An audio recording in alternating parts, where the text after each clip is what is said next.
Okay. I will hit, okay. Hello and welcome to Premed Office Hours, another episode. This is 159. We are here to answer any of your questions live. There is Christine who is joining us. And my name is Courtney Lewis. I will be kind of moderating or hosting while Ryan is gallivanting across Europe. And so thank you for joining us. Feel free to start entering your questions into the chat, whatever platform you're watching from, YouTube TV, things like that. We will answer them live here. I will let you guys introduce yourselves. So my name is Courtney Lewis, prior director of admissions at a medical school. I joined MSHQ and MAPT about a year ago in a week. So this is kind of my first cycle out where I didn't matriculate a class. It's been great, but kind of weird. But I've got the first year under my belt. I will go to Christine. You want to go next? Sure. I'm Christine Crispin, and I also am a former director of admissions at a med school, and I also am a former admissions committee member. So I just joined MSHQ and MAPT like a month and a half ago. So I'm excited to be here and, see how I can help you. Great. And then Verinia? Hi. Yes. Hi. So happy to be here with you all. My name is Verinia Granum. I'm a former assistant dean in pre-health advising at Hofstra University here in New York. I've been with MAP 2 years now. Courtney, I can't believe it's been a year for you already, almost. Yeah, it I went feel by like really quick. Right? I feel like I just started.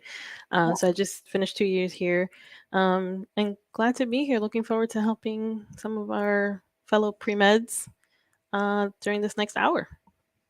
Yep. So this is kind of a stressful time in the cycle. Obviously, all of the platforms are now open. Hopefully, you've got your applications submitted by this time, but if not, we're here to help.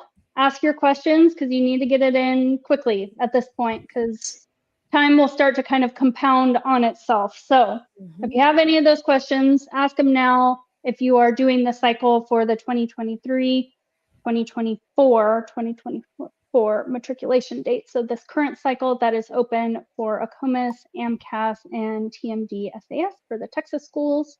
But if you are still a pre-med or non-trad or not looking to apply this cycle and apply in the future, we can still answer those questions. We've got some time to do that. So first question, Vishal, how many credits per year is reasonable during undergrad? So fairly vague. There's a lot that we'll kind of assume for kind of normal track student.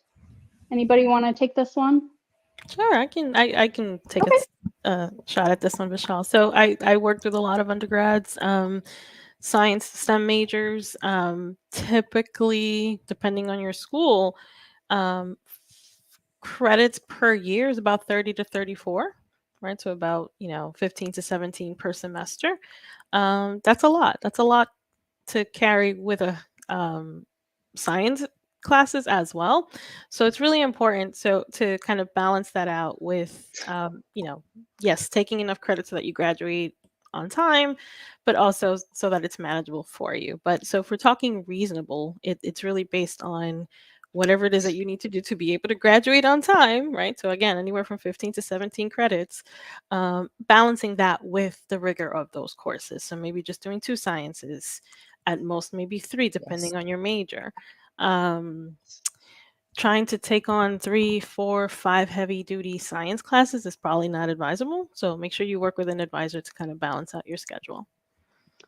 Yeah, what I saw a lot kind of coming in is people would want to get all of their gen ed requirements done and under the belt freshman year and things like that, and then move on. Get them over with. Sometimes it's kind of nice to have a couple of those to stick in between your really hard science classes there at the end, where it's nice to have a PE credit or a lower level sociology class or something that just fascinates you, and having that still fulfill one of the requirements.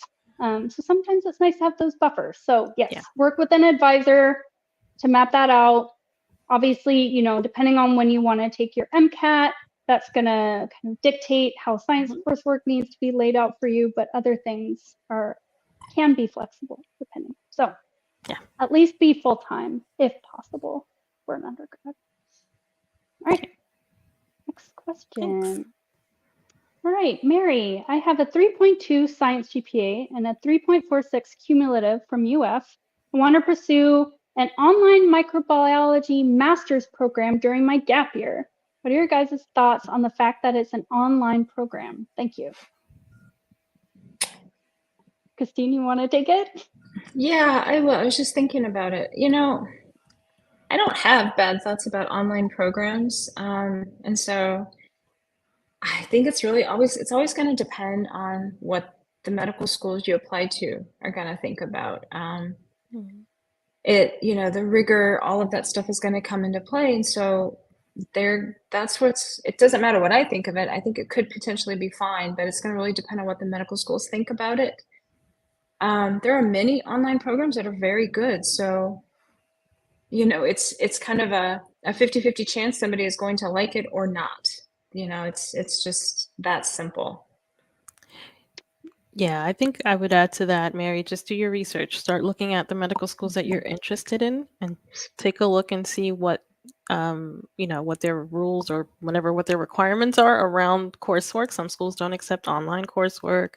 Some schools may not accept community college coursework. So just start doing some research from now. Take a look at those schools that you're interested in. You can find that information on MSAR or on their website and see if it's a school that doesn't accept online classes.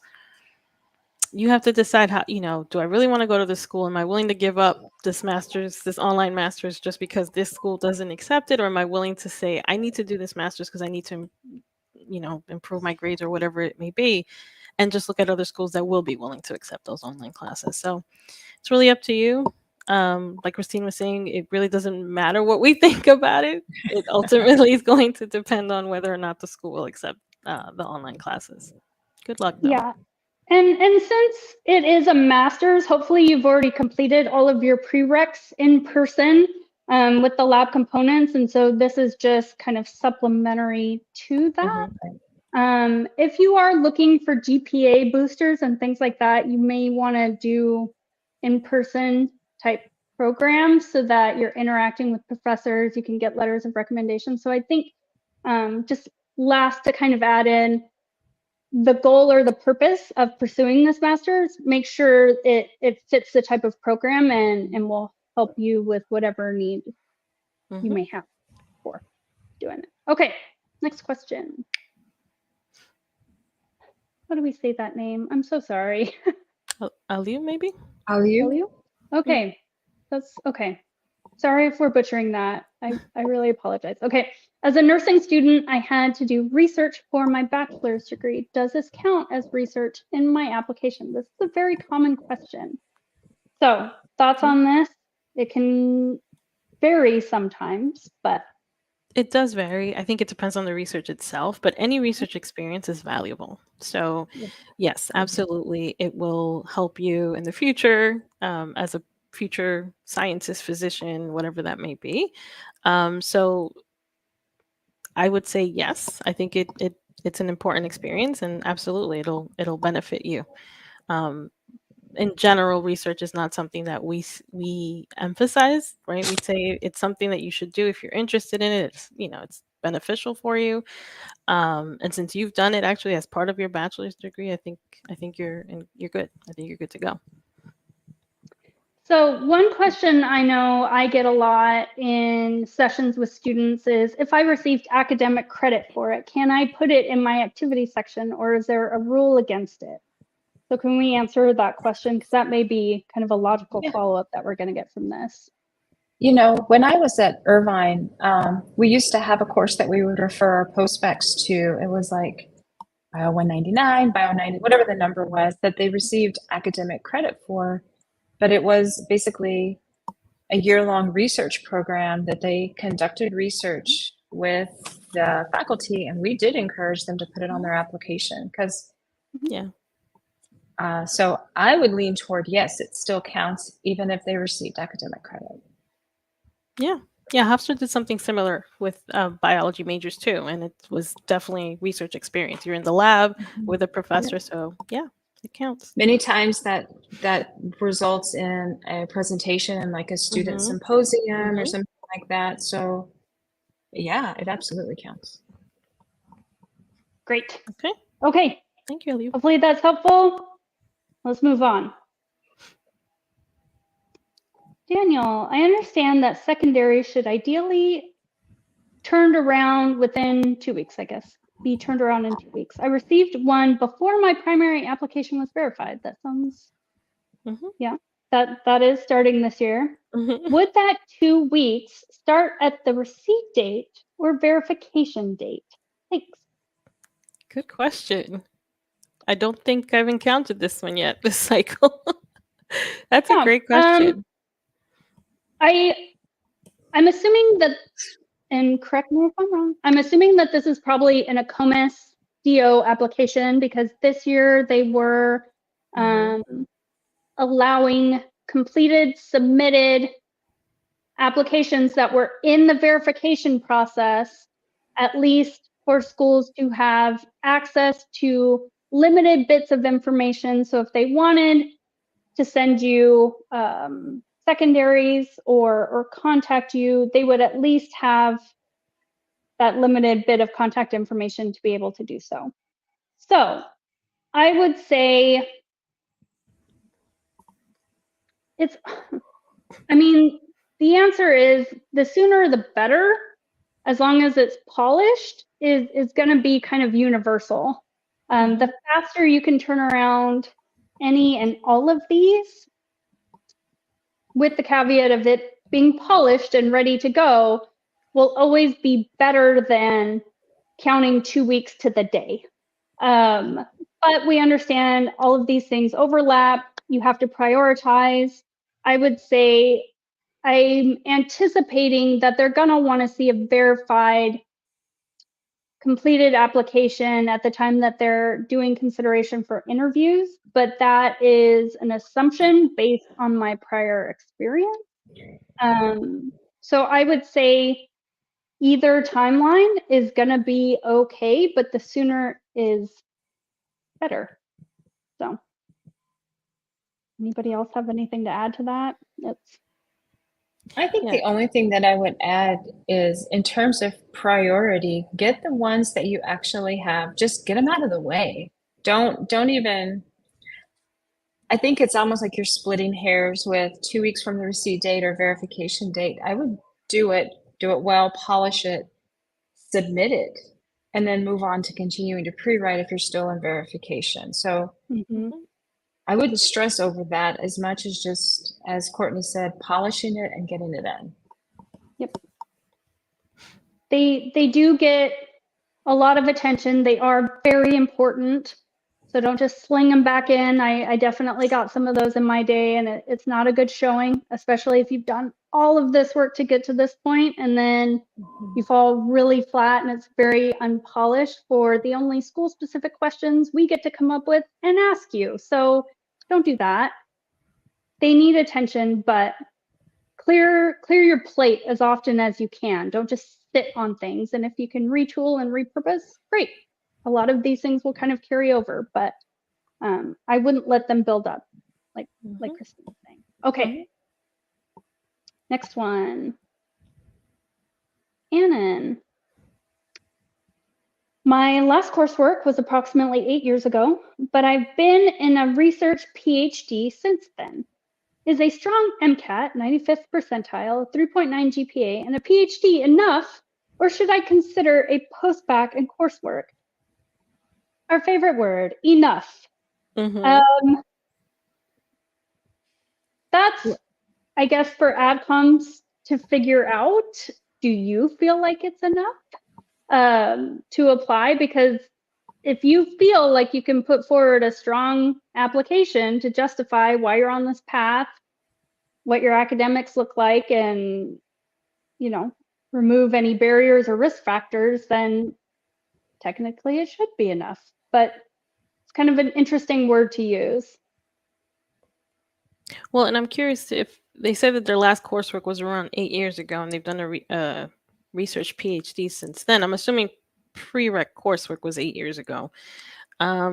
This might be a situation where some schools may want to see more recent work in the sciences specifically. Some schools have policies around how old your prereq courses need to be.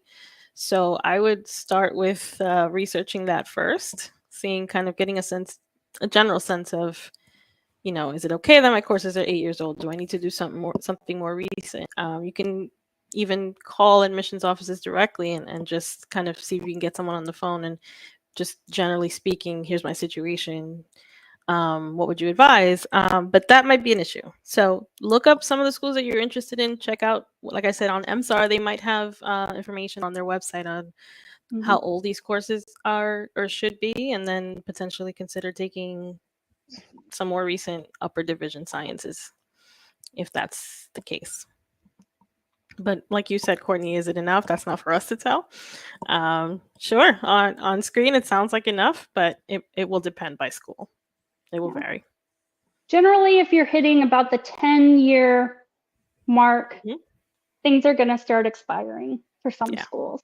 Yep. So if you're not applying this year, but you're applying next year for then the matriculation year that following year, some of your coursework may start to be considered expired. So if you need to take those foundational coursework, even if you had a strong MCAT, to hit that 10-year mark, because things will start timing out at the time of potential matriculation, then get started on it now, so you're not having to do everything on top of each other. But there's only some schools to consider that. So I would also be curious to know too what a research PhD is. Is it in biology? Is it in biochemistry? So then you are taking technically upper division, because usually even with the research PhD, there's probably some coursework that you take before you go into research. So there may be some wiggle room with that as well. Yeah. Okay.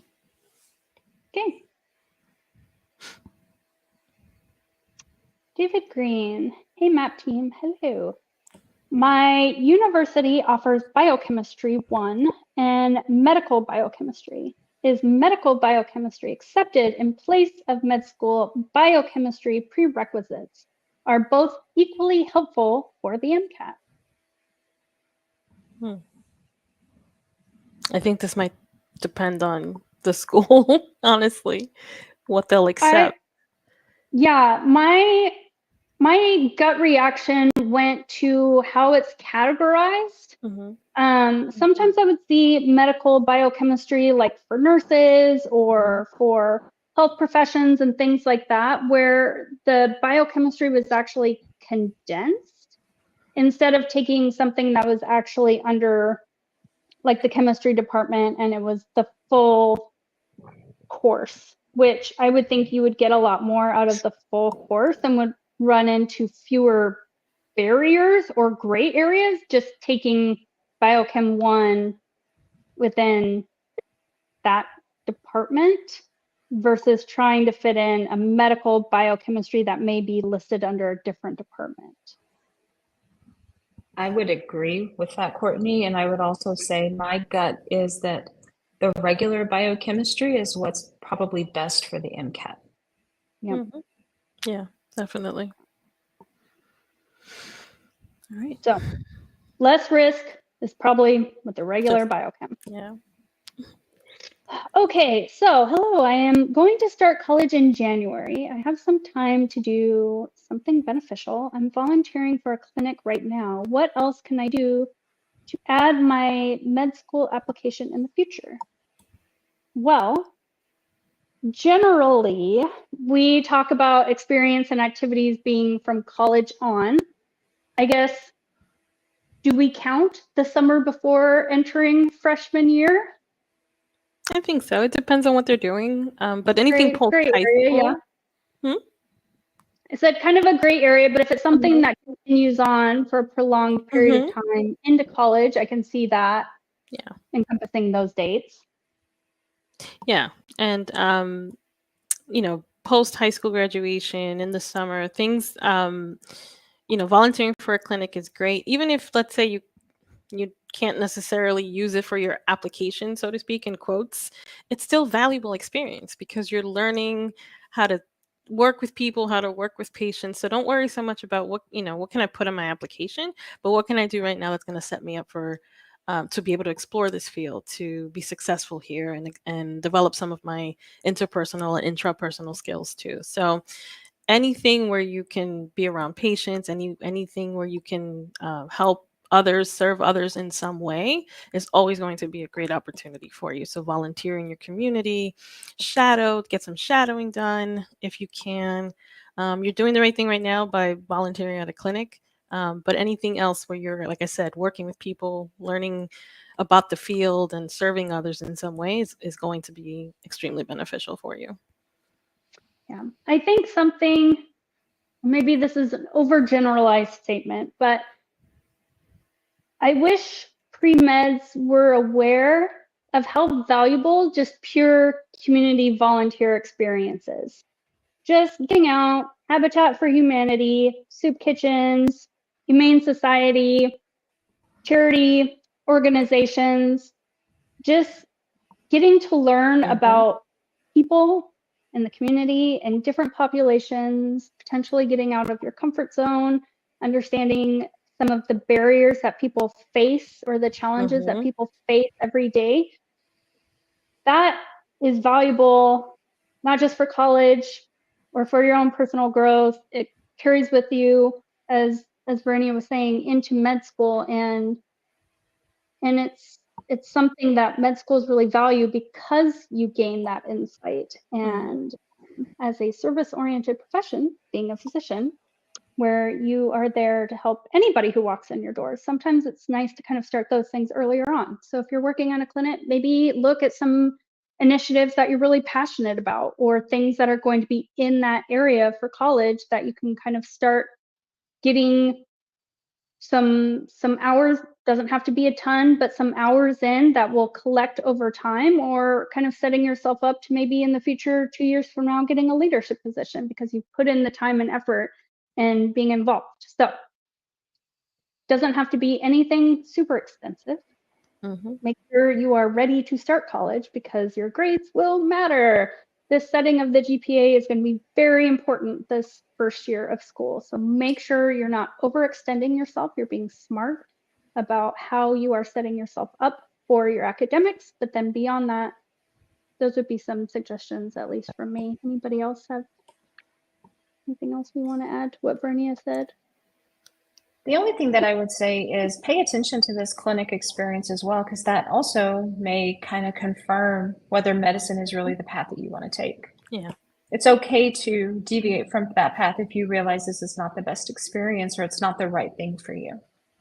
Yep, that's a great point. And whatever you do, with every experience that you have, as you're winding down at the end of your day, take a few minutes and jot some notes down about what you observed, what you learned, what you liked, what you didn't like. That kind of reflection is what's going to help you understand, hey, whether or not this is for you. And it'll help you down the road later when you have to write about these experiences in your application and reflect. So take a few moments at the end of the day just to debrief and write down a few things, observations of the day. You'll appreciate it later.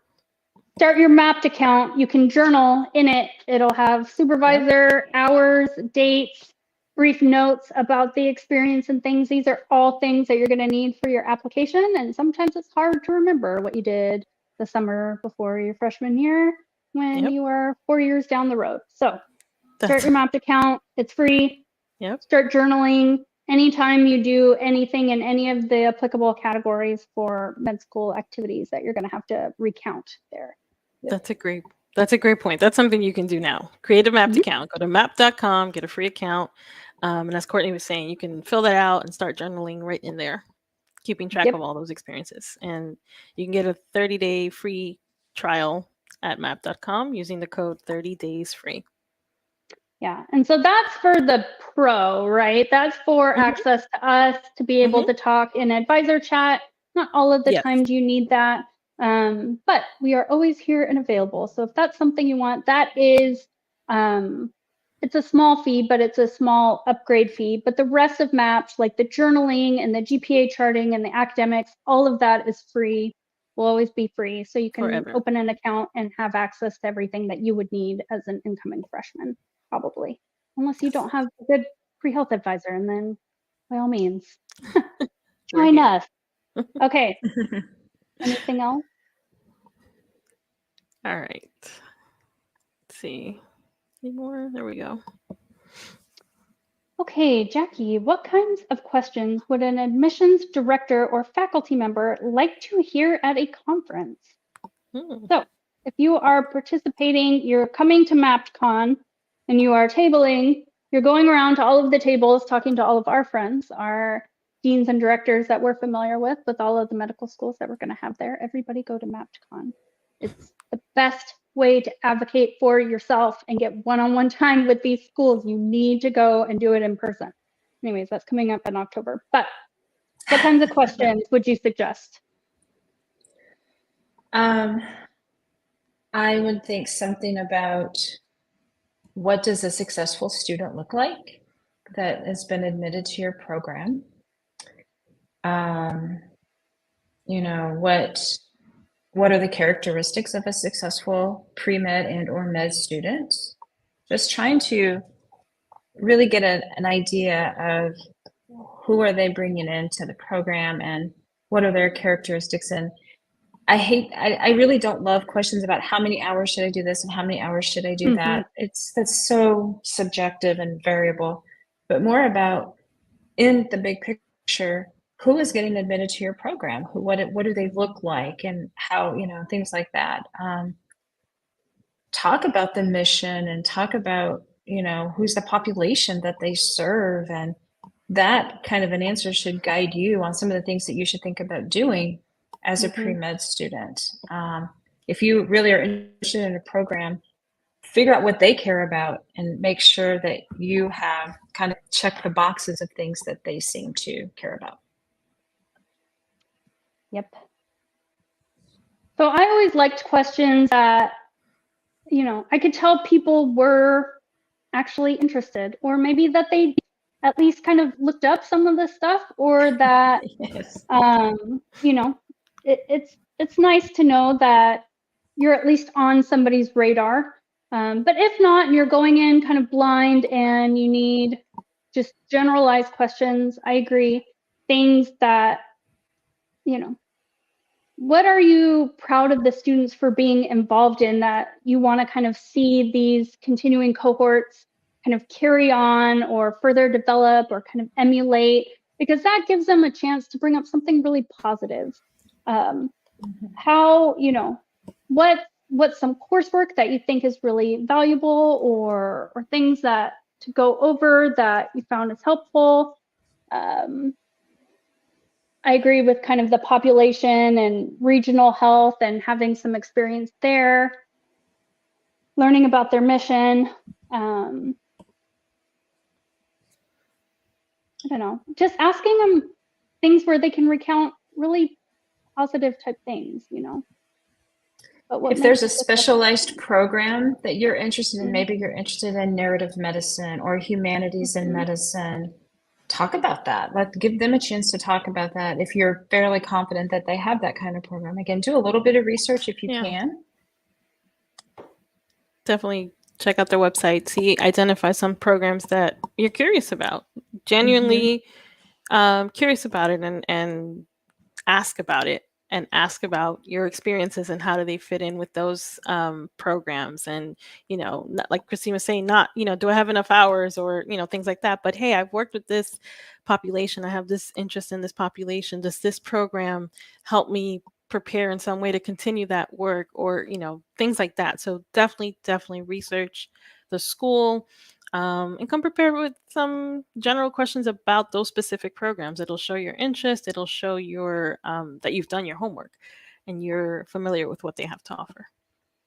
Yeah, and having come from a lesser known school at the beginning of my career and things, I understood that people hadn't heard of my school. It was newer at the time, and so, but I was there to talk to people, right? My whole goal in being there was to interface. So if somebody didn't know anything but came in ready to hear about it, wanting to know kind of options that were available, what school looked like and things like that, and they were engaging, we had a great conversation. I admitted people based off of those purely one-off conversations where they ended up later applying, and now they are in later years of med school or graduated. And so it's, even if you don't have pre-formatted questions, don't let that stop you from going up and at least hearing what somebody has to say about their school and letting them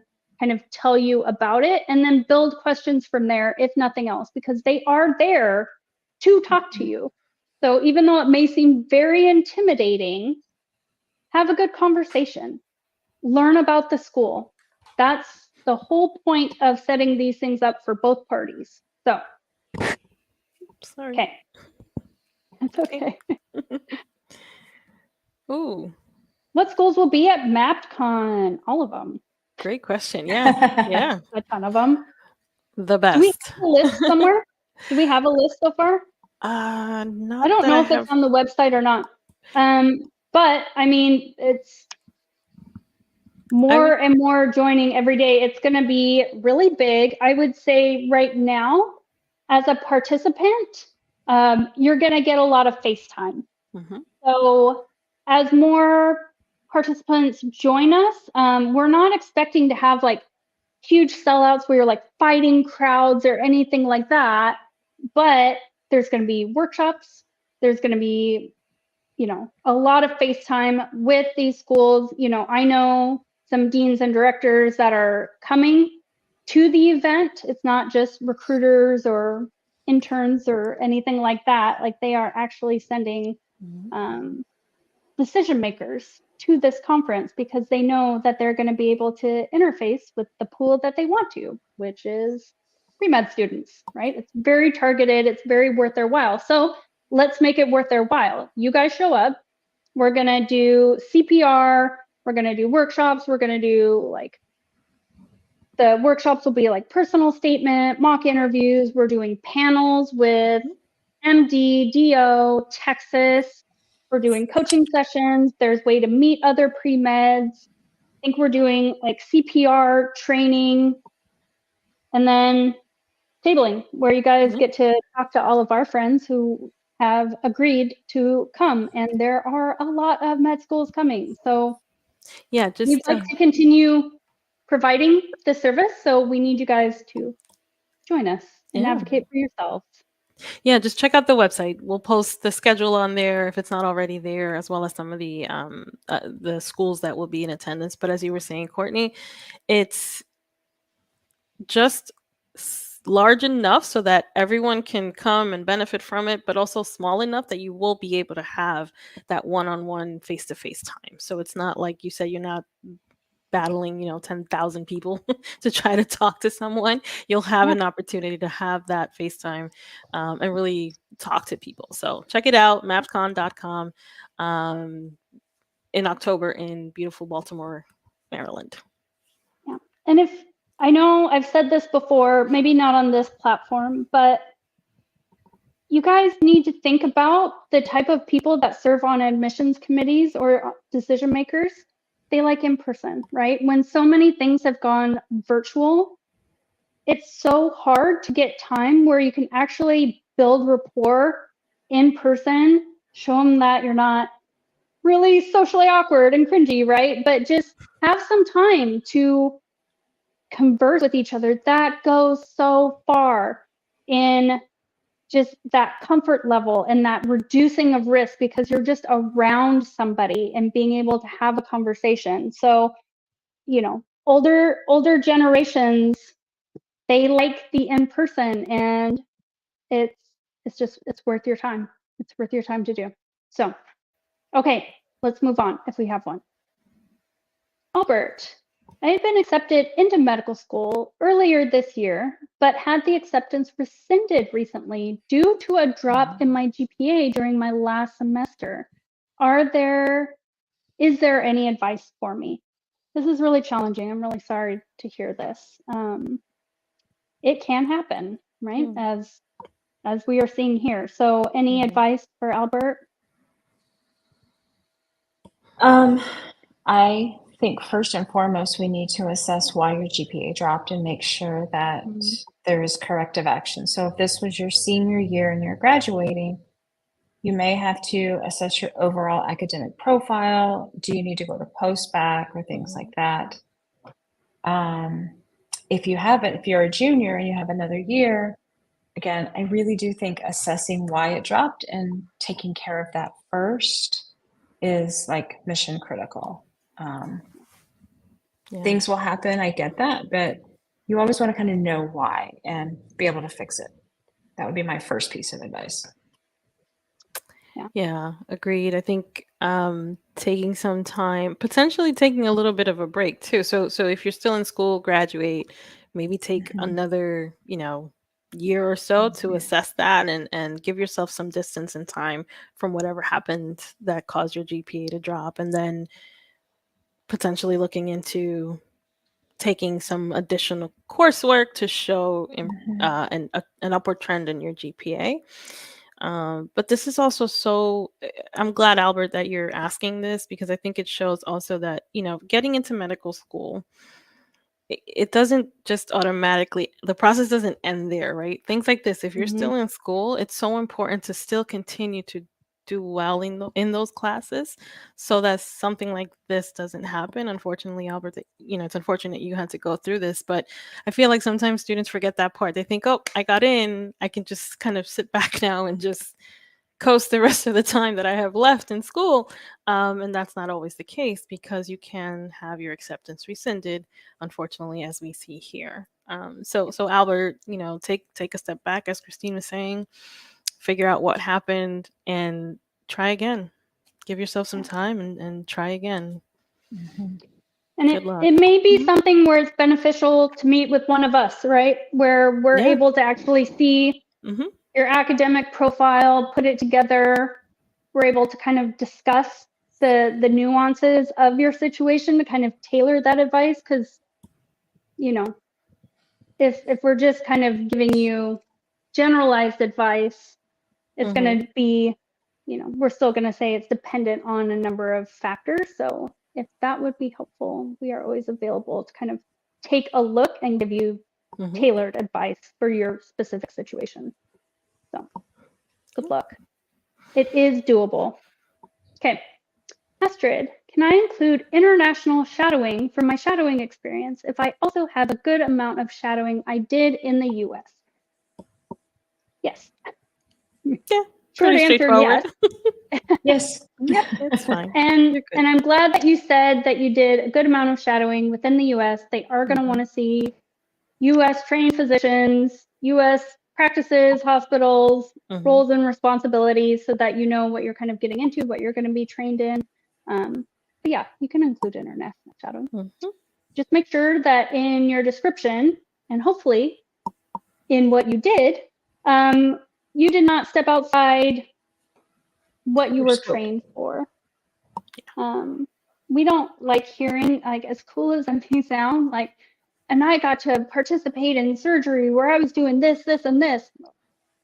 You haven't been trained for that. So while you were able to have people that you were working on that, were in a circumstance where they were kind of at that discretion, we don't want to hear about it. Hopefully you didn't do that, but just know that that's not something to brag about. Okay. Straightforward. Good question, Astrid. Next. Okay, Lion. Would getting a job or research at the medical school I want to go to, would my odds of getting in be higher? And would it look bad towards other medical schools?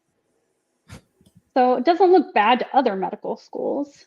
People do stuff at teaching hospitals, research facilities, labs, different affiliations all the time. So we can knock that one out. No, it doesn't look bad to other schools. That is the nature of higher education and what things are available to you at the time that you can participate. So any thoughts on the first part of this?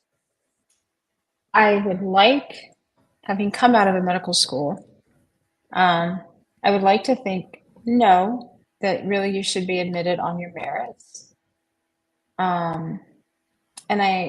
But I mean, I think the advantage that you have is you do get to know people in a professional way, kind of like, going to MapCon and doing some of these other things we've been talking about. It certainly does help you in the sense of getting to know the dean of admissions if you're working in an office that kind of puts you in alignment with them, even knowing different faculty, that if you're doing research or something on the medical school, having them write a letter on your behalf, all of those things can be very beneficial. Does it increase your odds? I still think the totality of your application should be strong, so I wouldn't necessarily lay all my cards on that medical school coming through, but it certainly could. There are benefits to it, I would say. Definitely.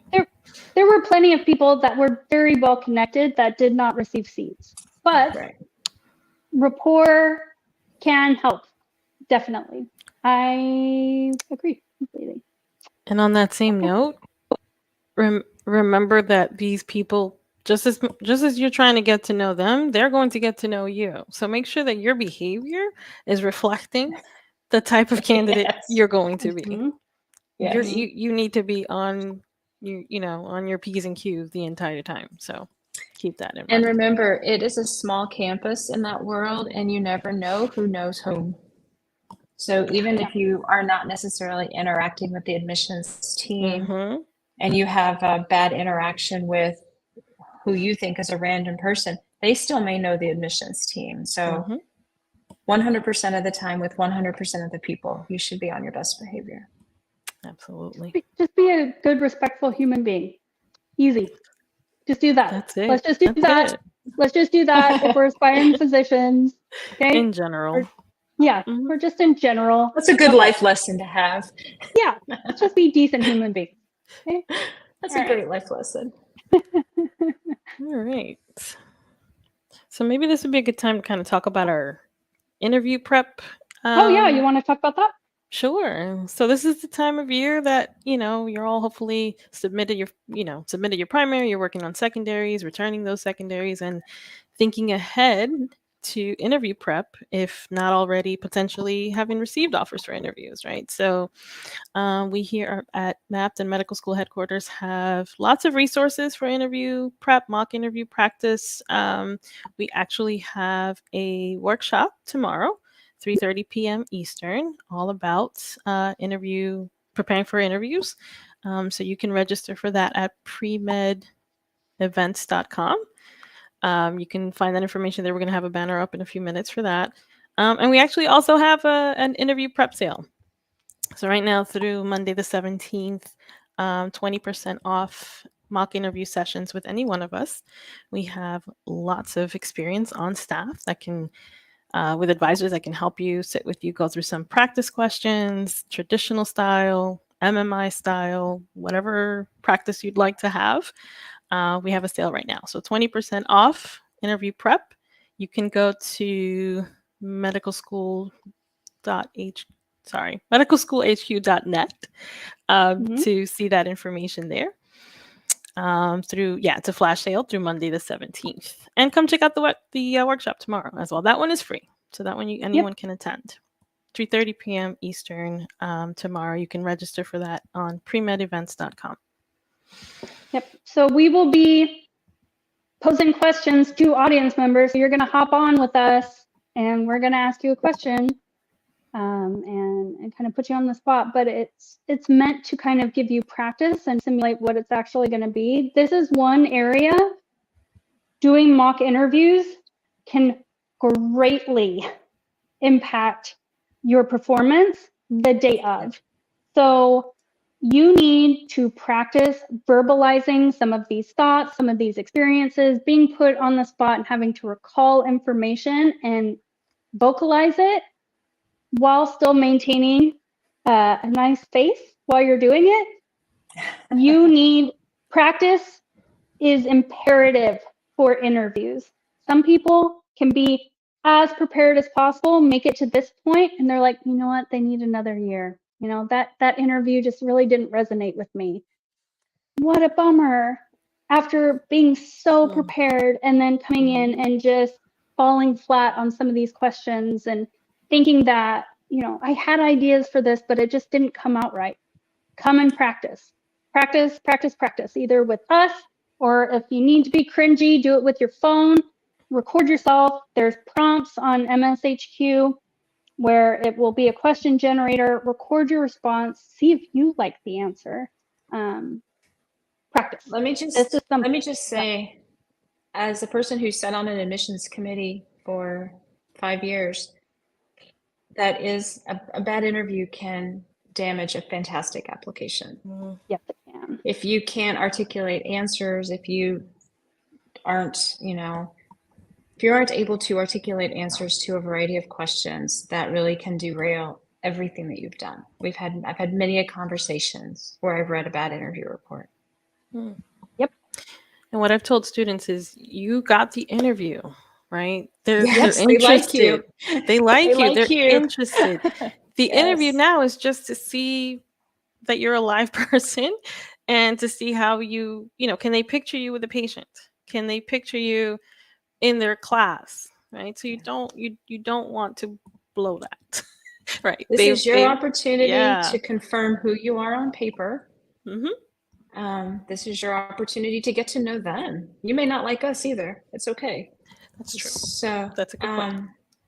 But yeah, this is critically important. Practice, prep, probably not even just on the phone, but yeah, live with having somebody pose a question. Yep. Just off the cuff. Yep. Yeah. It makes a huge difference, you guys. A huge difference. The soft skills, the experiences that you're recalling, the different categories of questions, just you'll never know exactly what to expect, but there are certain categories and certain ways and strategies and just comfort level, right? Can you hold a conversation? Is it really awkward to talk to you? Are you so nervous that you're just shut down? Yes. That's going to be problematic because we can't start from ground zero and then teach you all the medical stuff in first and second year and then throw you into a functioning hospital third and fourth year for your rotations and think that you're going to function if you can't handle a stressful conversation for 30 minutes. Those don't go together. So come and practice with us. Let us put you on the spot. Get the nerves out now. Get some tips for how to answer questions, and then repeat. Okay. That's all right. it. Are there any more questions that have been coming in or anything? Okay, Trevor. I have 2.5 years of medical scribing experience, but quit earlier this year. I want to try another clinical job to work at in case I'm not accepted this cycle. What jobs should I look at? Okay. Well, depends on the rest of your application. Maybe something hands-on. Scribing can be somewhat observational in nature, so it's different than being like a medical assistant or something like that where EMT, phlebotomist, CNA, something where you're actually interfacing directly with the patient, not just in the room typing into the EMR. So that might be helpful. Another thing to think about is where you did the medical scribing experience. Maybe it's just a shift in setting, right? You were in a hospital, you were in the ER, now you're going to a primary care private practice or an outpatient clinic or pain management center. Anything like that can be a change in patient population, a change in day-to-day. You'll get very different views of what a physician kind of looks like within those different roles, specialties, settings. So maybe it's expanding from there and determining what you want insight into so that you can then talk about it and having some direct patient care in the meantime. Yeah, and make sure that it's something that you're going to enjoy, right? That it's not something that you're thinking, oh, I have to do this because I need this experience. That's part of it. You need the experience, but you want to be able to enjoy what you're doing as well. So if you're not keen on certain aspects of being a medical assistant, then, look at something else. Look at phlebotomy or, becoming a CNA or something like that. So very important. Okay. Sia, how important is, I'm going to assume, Casper. How important is Casper as a person? Maybe empathetic, communicative, etc., but not a good test taker. Do they consider Casper if interview was great? Good question. I think you have to look at it as one part of the whole. Yep, the data point. So, to kind of play up on that, my thought would be, if I had concerns that, like, you were very polarized on your Casper, kind of concerning answers. Either you selected C the whole way or you chose really odd choices for answers here where I'm a bit concerned. And then I noticed some concerning things in your application. You're probably not making it to the interview. If these two things, your primary application and the Casper, don't really resonate, there's nothing wrong I can see with your secondaries, and you have a stellar interview, I'm going to think this is an outlier, right? It's an outlier. Not sure what that was. It's when there starts to be a pattern that it becomes a problem. But on its own, it's just a data point. So if your interview was great, and you made it to an interview, which obviously they liked your application because they're stingy with interview spots, I would say it would just be kind of that anomaly. Yeah, I don't think looking at. I don't think anyone's kind of been flat out rejected before an interview just based on Casper score. So yeah, it's just one thing among many. Okay. Anything else? Please. Do medical schools look down on prereqs taken at a community college? I'm an older non-trad and my class is expired, and the community college is the most affordable route for me. So that is a reality. They understand that, especially for non-trads. So answering honestly, do med schools look down on prereqs at a community college? Some may. Yeah, I was just about to say it depends. Yeah, there's some schools that have the prerogative, I guess, right? They can choose to do that. But then there are schools that don't care, right? You'll see that on their MSAR on their website, and they're, like Courtney was saying, because you're non-trad, that kind of potentially also kind of explains the situation or provides more context. I think that you have to do whatever's best for your situation. Maybe there's some specific schools that you've already identified. Man, this is the school for me. This is where I really want to go. Look and see what their requirements are around that. If they don't accept community college classes, then, maybe you look at different schools, but there will be schools that do accept that, and you have to do what's right for your situation. Potentially think about taking maybe 1 or 2 upper division courses at maybe a 4-year school, if that's something you can do. Those upper level biology courses aren't really often offered on the community college level too, so that's another thing that you might want to look into. But if that's the best route for you to do these prereqs, start out at a community college, and that's the most affordable way to do it, then do it. Yep. There will be schools that are okay with that. Yeah, don't do them online. Okay, community college is generally still preferable too. And if you think about it, I mean, some people that attend like UC schools, and not everybody rolls right into the 4-year institution. Sometimes they start out at a community school, and then, when they're junior, senior, they go to the 4-year institution because they transfer in. So we have to leave, as medical schools, we have to leave our parameters wide enough to not block out anybody we actually do want to look at and look holistically at the application. So do what you need to do. I would say, if you can, if possible, take more than 1 class at a time. 2 is better probably than 1 if you could do well in those, just to show that you can handle working while simultaneously taking classes, because then that leads me to know you can kind of multitask, you can handle certain rigors, but yeah, make sure they have labs, in-person labs.